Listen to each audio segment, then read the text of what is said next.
I'm 35 years old, single, and just an ordinary company employee. No girlfriend, and certainly no plans for marriage. I have no desire to get married or high career aspirations. All I have is an appetite. While my colleagues are sprinting towards a bright future of getting married and advancing in their careers, I spend my days with no motivation. Even my colleagues in the same department never approach me for anything other than work. I handle my job competently, never arriving late or making mistakes. I don't aim for a perfect score, but I always maintain a passing grade. I never make an effort to communicate actively, so I've become a complete outsider. My only pleasure in my life is playing with my 3-year-old niece, Emma. I lost my father at an early age, and my mother passed away due to illness just a few years ago. Emma is the child of my sister, Rose, who's my only family. The moment Emma was born, I became a doting uncle. This weekend, I have plans to go to the zoo with Emma and Rose. I'm so excited that I can't help but feel jittery at work. While hiding my grinning face, I'm managing to get my work done until it's time to clock out. Suddenly, my phone rings. It's from an unknown number. Wondering who it could be, and I answer the phone. Surprisingly, it was from the police. Sorry for the sudden call, this is the police. Are you related to Ms. Rose Wilson, specifically Mr. Jacob Wilson? Yes. I found myself forgetting I was at the office and let out a loud yell. The officer on the phone told me that my sister and Emma had been in an accident and rushed to the hospital, and I was urgently requested to come to the hospital, and after giving me the hospital name and address, they hung up. I stood there, dazed and unable to grasp what was happening. But then, I felt my shoulder tapped by someone. Turning around, my immediate female boss stood there with a serious looking. What happened? I wanted to tell her that my sister and niece had been in an accident and were rushed to the hospital. But perhaps I was more shaken than I thought. I was at a loss for words and couldn't speak properly. I don't usually converse much with my female boss, which probably made me feel anxiety, and I ended up explaining with an unusually large amount of gesticulation. Come down, I understood. Go to them now. I thought I was maintaining my composure, but my heart was pounding so hard. Apologizing to my female boss and colleagues, I quickly gathered my things and rushed out of the office. Rose and Emma had been looking forward to going to the zoo. There's no way anything could go wrong. I repeated that to myself as I hurried to the hospital. But when I arrived, Rose was already gone. The driver, blinded by the setting sun, had missed a red light and hit Rose and Emma, who were crossing on the green light. Rose died instantly. It seemed that Emma was shielded by my sister at the last second, resulting in her getting away with just minor scratches. Overwhelmed by the shock of losing my only sibling, I found myself lost for words. However, there was no time to be swallowed by the sadness of my sister's death. There were so many things that needed to be done. I had to take it upon myself to contact relatives, arrange for my sister's funeral, and handle various other formalities. Jacob, let's play. I'm sorry, Emma. I've got some stuff to do. So after this, all right. Okay. Emma, still unable to understand her mother's death, was playing innocently. It was heartbreaking to see her like this. After the funeral, which was conducted without any issues, a family meeting was held to discuss the future. The topic of discussion was who will take care of Emma. It's impossible for us. We're already strapped for cash as it is. As everyone hesitated and grappled with the idea of taking her in, suddenly, all eyes were on me. Jacob, you should take him in. What? Caught off guard by the sudden proposal, my voice cracked. Sure, I'd played with Emma a lot, but taking care of her is a completely different from playing. I wasn't even used to doing housework or cooking for myself, let alone raising a child. I didn't have an ounce of confidence in it. Emma seems to like Jacob. I think it would be all right. Yes, it would definitely be for the best. Without even asking for my opinion, the conversation moved forward, and before I knew it, all the relatives had left. Without anyone to consult with, a new life began for me and Emma. I attempted to secure a spot in a daycare near my workplace during the morning period, but the lack of availability was disheartening. The daycare that Emma had been attending was too far from my house.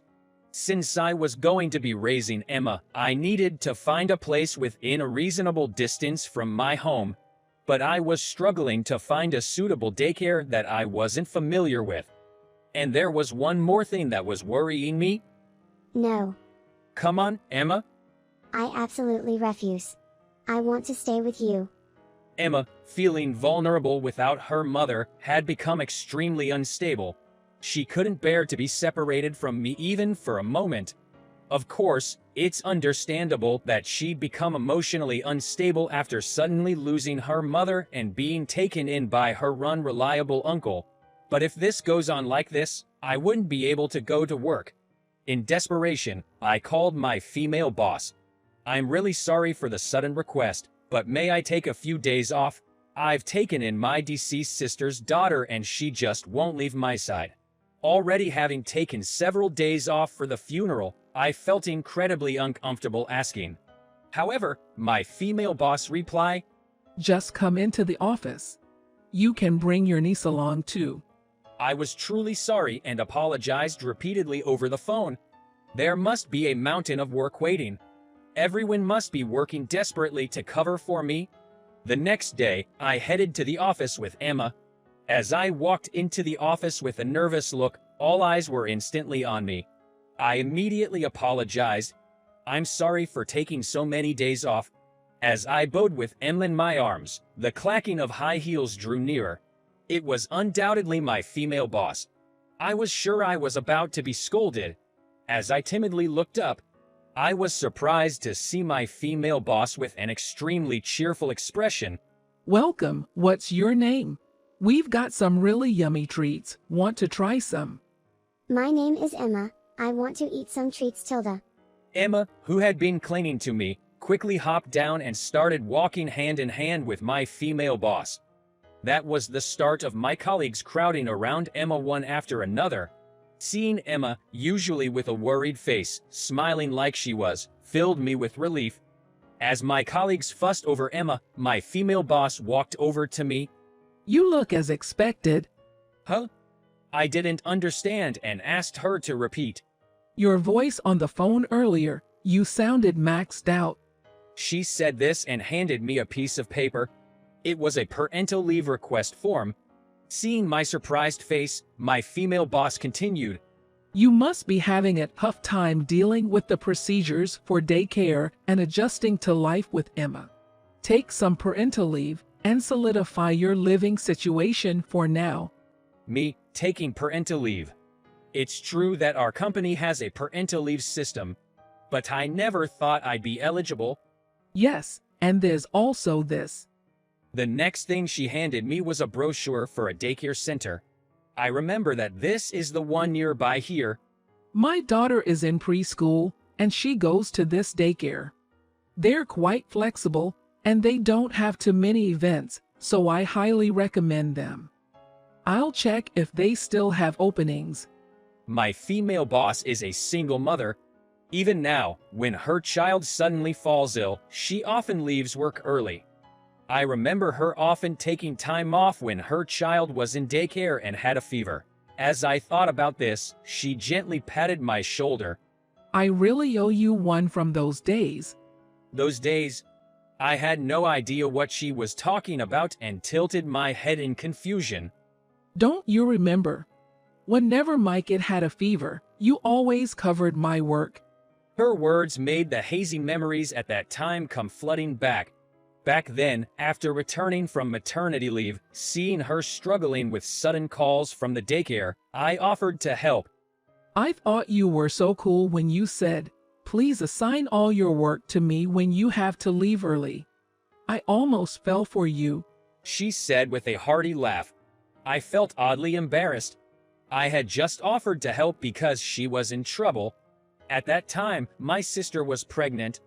The father of her child had disappeared upon hearing about the pregnancy, but my sister had decided to become a mother despite the opposition from our mother and relatives.